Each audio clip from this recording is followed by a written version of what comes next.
este video vamos a hablar sobre los polímeros naturales. Los polímeros naturales son las proteínas, los ácidos nucleicos y los glúcidos. Bueno, estos tres temas serán los que abordaremos a lo largo del video. Las proteínas forman parte de los polímeros naturales. Las proteínas son moléculas orgánicas, están formadas por aminoácidos y están unidas por enlaces peptídicos. Las proteínas las podemos encontrar en alimentos como el huevo, el pescado y la carne. Los aminoácidos. Los aminoácidos son los monómeros de las proteínas. Estos están formados por un grupo amino y por un grupo carboxilo. La estructura que poseen es que tiene un carbono central, el que está unido a, como dije anteriormente, un grupo amino y un grupo carboxilo, y también un radical hidrógeno, ¿ya? Y la cosa es que la diferencia entre cada uno de los aminoácidos va a ser el sustituyente que tengan en la cadena. Ahora les mostraremos la clasificación de los aminoácidos. Los aminoácidos se clasifican en dos tipos: los esenciales y los no esenciales. Los esenciales son tan importantes porque no se producen en nuestro cuerpo y por ende tenemos que consumirlos en los alimentos. En cambio, los no esenciales son aquellos que los produce nuestro cuerpo. En los aminoácidos esenciales encontramos la histidina, isoleucina, leucina, lisina, metionina, fenilalanina, treonina, triptófano, valina. Después, en su contraparte, en los no esenciales, encontramos la alanina, asparagina, ácido aspartico y ácido glutánico. Dentro de los aminoácidos podemos encontrar a los péptidos y al enlace peptídico. La unión de dos o más aminoácidos se llama péptido. El dipéptido es la unión de dos aminoácidos y el tripéptido es la unión de tres de estos. El enlace peptídico es el responsable de unir a los aminoácidos. Ahora hablemos del enlace peptídico. El enlace peptídico se genera entre dos aminoácidos. Esta unión se genera entre el grupo carboxilo y el grupo amina. En el grupo carboxilo, este cederá un alcohol, OH, y el grupo amina cederá un hidrógeno, y esto formará agua. Entonces esto se unirá de la siguiente forma. El carbono de acá se unirá con el hidrógeno de acá mediante un enlace simple. Y esto generará que ambos aminoácidos se junten. Ahora vamos a hablar de la clasificación de las proteínas. Las proteínas tienen dos grandes clasificaciones. La primera es según su estructura terciaria. En esa están los globulares y las fibrilares.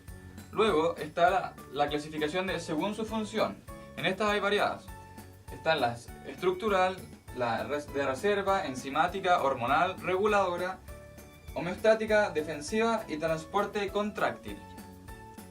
Las proteínas globulares son solubles en aguas y tienen estructura redonda.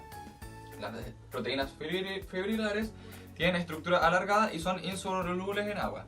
Además son responsables de la mayor parte de estructuras fijas del organismo. Ahora vamos a hablar de la estructura de las proteínas. Existen cuatro tipos de estructuras: la primaria, la secundaria, la terciaria y la cuaternaria. La estructura primaria es la secuencia de aminoácidos en la proteína. Esta secuencia es importante porque acorde a la secuencia será la función de la proteína. La estructura secundaria es la disposición de la secuencia de aminoácidos en el espacio. Los aminoácidos, a medida que van siendo enlazados mediante la síntesis de proteínas, gracias a la capacidad de giro de sus enlaces, adquieren una disposición en el espacial estable. Estructura secundaria. Ahora voy a explicar la estructura secundaria alfa y beta. La alfa dice: esta estructura se forma al enrollarse helicoidalmente sobre sí misma la estructura primaria. Se verá la formación de enlaces de hidrógeno entre el carbono y oxígeno de un aminoácido y el nitrógeno e hidrógeno del cuarto aminoácido. Ahora les voy a explicar la estructura secundaria beta. La conformación beta. En esta disposición los aminoácidos no forman una hélice, sino una cadena en forma de zigzag, denominada disposición en lámina plegada. Presentan esta estructura secundaria la queratina, la fibroína. Ahora voy a explicar la estructura terciaria. La estructura terciaria informa sobre la disposición de la estructura secundaria de un polipéptido al desplegarse sobre sí mismo, originando una conformación globular. En definitiva, es la estructura primaria la que determina cuál será la secundaria y por lo tanto la terciaria. Esta conformación globular determina la solubilidad en agua de ciertas funciones de transporte, enzimáticas, hormonales, etc. Por último, voy a explicar la estructura cuaternaria. La estructura cuaternaria es la estructura que informa sobre la unión mediante enlaces débiles de varias cadenas polipeptídicas con estructuras terciarias para formar un complejo proteico. Cada una de estas cadenas polipeptídicas recibe el nombre de protómero. Ahora hablaré sobre la desnaturalización de las proteínas. Pero para empezar, voy a explicar qué es una proteína en su estado nativo. Una proteína en su estado nativo es cuando no ha tenido ninguna interacción en el disolvente que afecte la estructura de ésta, es decir, está en su estado nativo. La desnaturalización de las proteínas es cuando ésta pierde su estructura tanto secundaria, terciaria y cuaternaria. La primaria siempre queda intacta. Como vamos a ver acá, aquí tenemos una proteína en su estado nativo y después de ser desnaturalizada, pierde toda su estructura y quedó de esta manera. O sea, menos la estructura primaria.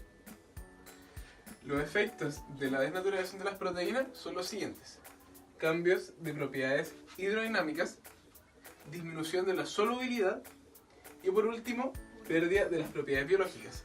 También los encargados de la desnaturalización son los agentes desnaturalizantes.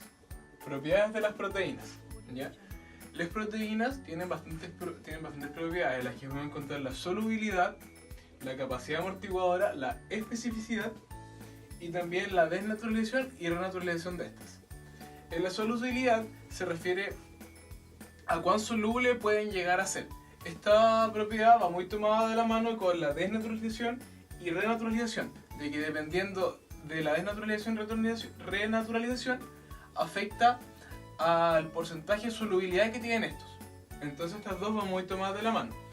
La capacidad amortiguadora se refiere a que son capaces de neutralizar una reacción, es decir, tanto pueden ceder iones hidroxilo como captar. Por último, la especificidad es una de las propiedades más características de las proteínas. Esto se debe a que todos los seres vivos han podido generar diferentes proteínas dependiendo de las necesidades que tengan. Las funciones de las proteínas. La función estructural. Algunas proteínas constituyen estructuras celulares. Otras proteínas confieren elasticidad y resistencia a órganos y tejidos. Función enzimática. Las proteínas con función enzimática son las más numerosas, actúan como biocatalizadores de las reacciones químicas del metabolismo celular. Función hormonal. Algunas hormonas son de naturaleza proteica, como la insulina y el glucagón. Hormonas segregadas por la hipófisis, como la del crecimiento o la calciotonina. Función reguladora. Algunas proteínas regulan la expresión de ciertos genes y otras regulan la división celular. Función homeostática. Algunas mantienen el equilibrio osmótico y actúan junto con otros sistemas amortiguadores para mantener el constante pH del medio. Función defensiva. Las inmunoglobulinas actúan como anticuerpos frente a agentes patógenos. La trombina y el fibrinógeno contribuyen a la contribución de coágulos para evitar la hemorragia, entre otras funciones defensivas. En la función de transporte, la hemoglobina es la principal. Esta transporta oxígeno en la sangre. Por último, la función de reserva, la ovoalbúmina de la clara de huevo, la gliadina del grano de trigo y la ordeína de la cebada constituyen la reserva de aminoácidos para el desarrollo del embrión. La lactoalbúmina es de la leche. Los nucleótidos. Los nucleótidos son moléculas orgánicas formadas por una pentosa, que es la que encontramos acá, un grupo fosfato y una base nitrogenada. Bueno, ahora vamos a hablar sobre los ácidos nucleicos. Los ácidos nucleicos se dividen en tres: ácido desoxirribonucleico, o también conocido ADN; ácido ribonucleico, o también conocido ARN; y por último está el adenosintrifosfato, o también conocido como ATP. Bueno, una de las principales características de los ácidos nucleicos es que se encargan de la herencia, la síntesis de proteínas, lo cual permite la expresión de los genes. Los ácidos nucleicos también forman parte de las biomoléculas orgánicas. Bueno, ahora voy a explicar un poco más las características de los ácidos nucleicos y de cómo están formados. El ADN está formado por una desoxirribosa, un grupo fosfato y las bases nitrogenadas, que son la adenina, guanina, timina y citosina. El ARN, a su vez, está formado por una polimerización de nucleótidos, pentosa y sus bases nitrogenadas, que son la adenina, guanina, citosina y el uracilo. Bueno, por último, tenemos el ATP, que está formado por una adenosina y 3 grupos fosfato. A eso se debe su nombre de adenosin trifosfato, por los 3 grupos fosfato. Bueno, el origen de los ácidos nucleicos se debe al señor Michael, que en 1869, trabajando con leucocitos, descubrió que estos estaban formados por un nuevo compuesto, que era el fósforo, a diferencia de las proteínas que tiene el azufre. Bueno, los ácidos nucleicos están formados por carbono, hidrógeno, oxígeno, nitrógeno y fósforo. En un principio no se le conocía como ácidos nucleicos, sino que se les llamaba como nucleína. Esto porque están en el núcleo.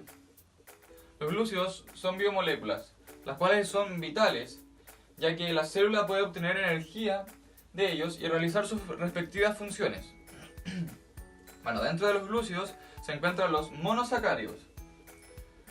Los monosacáridos son los glúcidos más sencillos. Estos no se hidrolizan.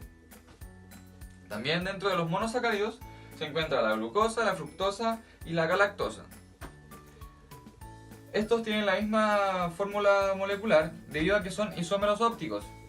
Bueno, la glucosa es la principal fuente de energía para nuestro organismo. La fructosa se puede encontrar en la fruta y en la miel y también aporta en parte a energía. La galactosa es sintetizada por las glándulas mamarias para producir lactosa y después producir la leche. Clasificación de los carbohidratos. En esto tenemos 4 tipos: monosacáridos, disacáridos, oligosacáridos y por último polisacáridos. Los monosacáridos son los más pequeños, los cuales pueden ser la glucosa, la fructosa y la galactosa. Estos no pueden ser hidrolizados. Después tenemos los disacáridos, que sería la unión de 2 monosacáridos. Después tenemos a los oligosacáridos, que son polímeros de 2 a 10 monosacáridos. ¿Ya? En este caso tenemos los mismos ejemplos para los disacáridos como los oligosacáridos. Tenemos a la maltosa, la cual se forma de glucosa más glucosa. La sacarosa, que se forma de fructosa más glucosa. Y por último la lactosa, que se forma de glucosa más galactosa. Por último tenemos a los polisacáridos, los cuales están formados por 10 o más monosacáridos. Como ejemplo tenemos el glucógeno, que es nuestra principal fuente de almacenamiento de energía que tenemos, la cual es almacenada en el hígado. Después tenemos el almidón, que es la fuente de energía que tienen todas las plantas, por ejemplo que se encuentran en los tubérculos como las papas, etc. Y por último tenemos la celulosa, la cual puede ocupar un papel de barrera de protección, especialmente en los árboles y plantas.